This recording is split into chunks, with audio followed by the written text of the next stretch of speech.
Wow. Oh, 1 minute. Oh, we're good. Welcome to the interview area for the 125th U.S. Open Championship. I'm joined by Matt Vogt. Matt, just talk us through the last, week of your life. Oh my goodness.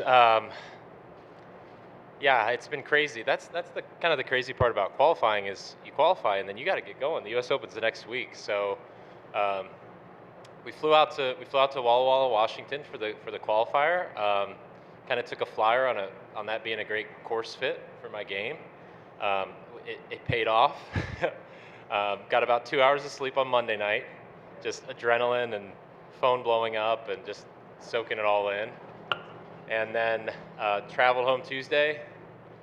Wednesday, still had stuff to take care of at home, personal and professional stuff. So took care of that, as much of that on Wednesday as we could. Tried to hit a few golf balls.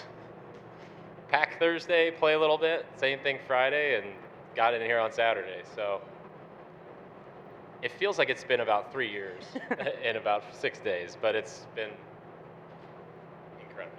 We have a few local media in the audience. You are from right around here. What does it mean to qualify for this one that is so close to your hometown?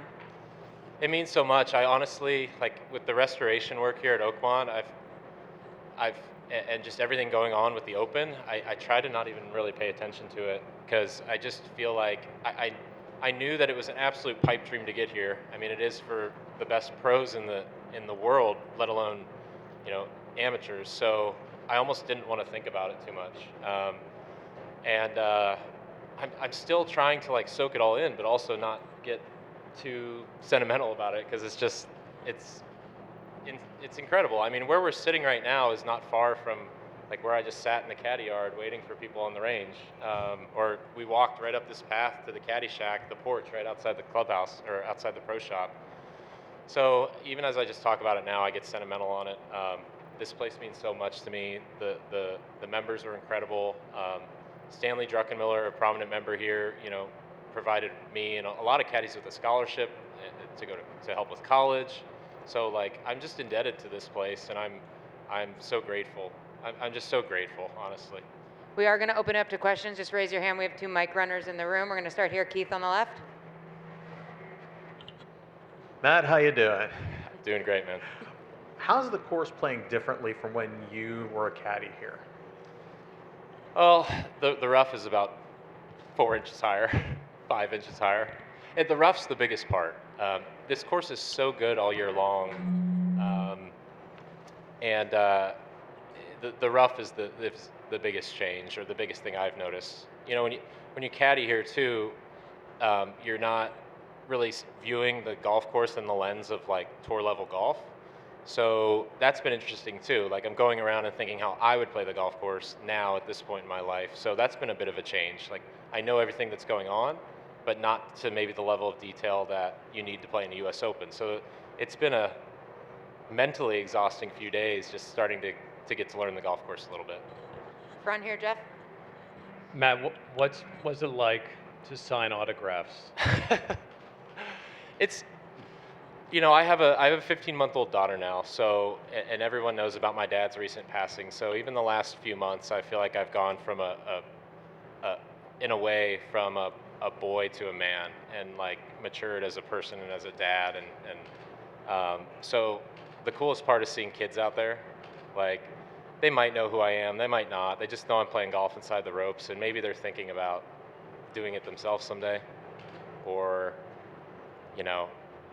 just chasing their dreams. They're probably out here with their parents and making memories and having experiences. So it's it's a true honor to be a part of that. To just see kids like that, and I guess make a good impression on them here on the golf course. But yeah, I signed my first autograph this morning, and I was like, oh, okay, I got to do this today. So it's been awesome. It's been awesome.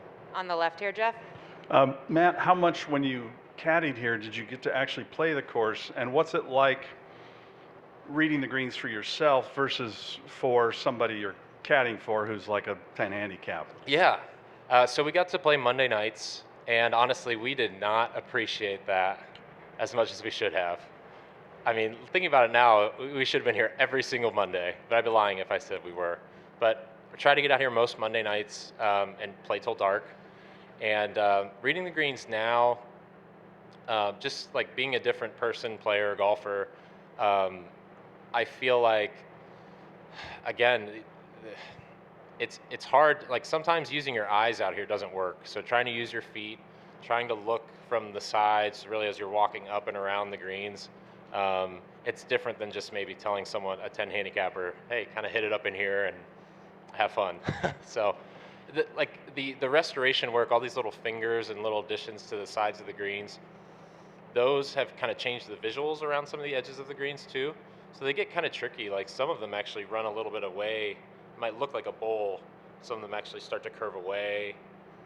So those fingers have changed, and little restorations around the edges of the greens have kind of changed the visuals. So it's just kind of trying to soak everything in as you walk up to the greens. On the right, Zach. Matt, for you going back to Walla Walla, feels like 3 years ago probably, but it was a week ago. Just having that trust that this course fits you based on the advice you got, just how important was that trust, and how did that maybe give you the confidence to finish through? Yeah, that's a good question. I think if you can find any little edge in one-day qualifiers, not just U.S. Open qualifying, but like USAM, US Mid-Am, anything, if you find any little edge, I think you should take it. Because one-day qualifiers are really, really hard. It's just one day. So it did give some confidence. I got to shout out Wine Valley. Like that place is awesome. And I talked to the guys in the shop when I went there, and I said, how did you guys get this, and how are you? They said that we just wanted to do it, and we want the publicity. We want people to know who we are, and if people should take a trip to Walla Walla, drink a bunch of good wine, and play Wine Valley. Like it's awesome. But it was firm, fast, long, and so I knew that under those conditions I could hopefully drive it really long and straight, hit really high long irons into those greens, and it paid off. Knowing that like in Ohio, Columbus, Canada, like that's a murderer's row of tour pros, and I have confidence in myself, but you try to get away from those guys as much as you can. So again, it's just I'm fortunate it paid off. Back left, Mark. Matt, for those of us that don't know kind of the bones of your background and story, what kind of aspirations did you have to make this a living, and what pushed you to the real day job, if you will? Yeah, that's a good question. I really never had any aspirations of playing professional golf. I feel like just even in junior golf, like I was a pretty good junior. I went to Butler University and played very briefly on the golf team, and then decided to focus on school. I just honestly, maybe I didn't dream big enough, or maybe I don't know. I just never quite had it. Played around a lot of guys who you could tell had it and had a chance to make a shot at professional golf, and it never really crossed my mind. And now I've said this a few times in some interviews, but like trying to pursue amateur golf, trying to compete at whatever level that is and get to whatever level I can get to is just, it's almost like a challenge to myself. Like, what can we do? I don't know what that is, and I don't know what my goal. I don't have a specific goal this week. I don't have expectations, and I don't have the same going forward. It's just what's possible, and it's all because I just love I love golf so much. I love the people that you come in contact with. I love the places that you end up, and that's honestly what it's all about for me at this point. If I could just ask a follow just on the dentistry, like what level, where are you at right now? You have your own office, your own practice, are you part of a practice? What's the Yeah, stage? that's a good question. I started my own practice in 2018, and that was an insane amount of work, obviously, just starting any business, and I love my patients. I'd like to think they love me as much as they can love a dentist. But I've been very fortunate over the past 7 years or so. Our practice has grown. I work with another great dentist and an incredibly talented team, and that's afforded me, quite honestly, some opportunity to have some flexibility in my schedule to treat patients when I'm there. If we divide the week between us two dentists, like to treat patients while I'm there and treat them very well and work very, very hard, and then have some flexibility in how I administer the practice and just kind of make sure everybody's taken care of as far as all the stuff behind the scenes, and still get out and try to pursue golf. I also help, I help other dentists through basically a consulting to help them learn how to start and grow their own practices. So we don't learn that in school. We learn how to be great dentists, and it's hard. And I hope to help people learn from my mistakes. So yeah, that all kind of blends in together to form my life, I guess. Yeah. Second row on the right. Matt, you mentioned your dad. Obviously, Father's Day weekend this weekend. Just is that going to be on your mind at all, or how difficult is that going to be for you out there? Yeah, it's definitely on my mind. I mean, even walking up 9 Fairway today after signing some autographs for some little kids, like I just kind of looked up and I thought about it, and you have anybody who's lost a parent, you feel these kind of brief spurts of emotion, I think, from time to time. He had colon cancer. I wear the blue ribbon for that, and I say a prayer every night for people who have been affected by cancer. It's a horrible, horrible thing. But he got that diagnosis last year, and it wasn't good. And over the past few months before his passing, you could see it was starting to take a toll. So it's emotional, but honestly, I know he's in a better place. He's beginning to suffer, and that's something no one ever wants to see. So, although I wish he was still here with us, and yes, I'm sure this weekend will be emotional. There's a sense of peace among our family, and I hope he's at peace as well, because it was hard, you know. And I think it's a unique time in my life where, yes, my father passed and I miss him dearly, but I have this beautiful 15-month-old daughter. Oh my gosh. And a wife who supports me in pursuing this and doing these kinds of things. And I thank God every day for them. I really do. I thank God for everything in my life. And I think this weekend's going to be full of gratitude, and hopefully some good golf too. Back left. Matt, do you embrace those emotions when they come up throughout this week or throughout the last week?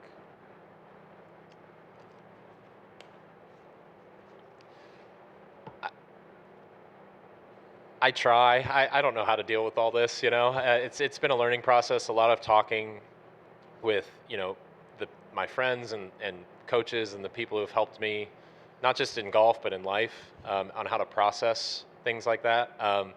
I think there has to be some embracing of that. I work with Josh Nichols is my mental coach. I mean, I see him more as a friend than anything, but we talked on the way here in the car over the phone, and I think if you try to hide from what's going on, like in my case, I've never played in front of more of 100 people, let alone 10,000. You know, I think if you try to ignore what's going on, it's like you're trying to fool yourself, you know, trying to hide and ignore emotions about what's going on out here, and I think would be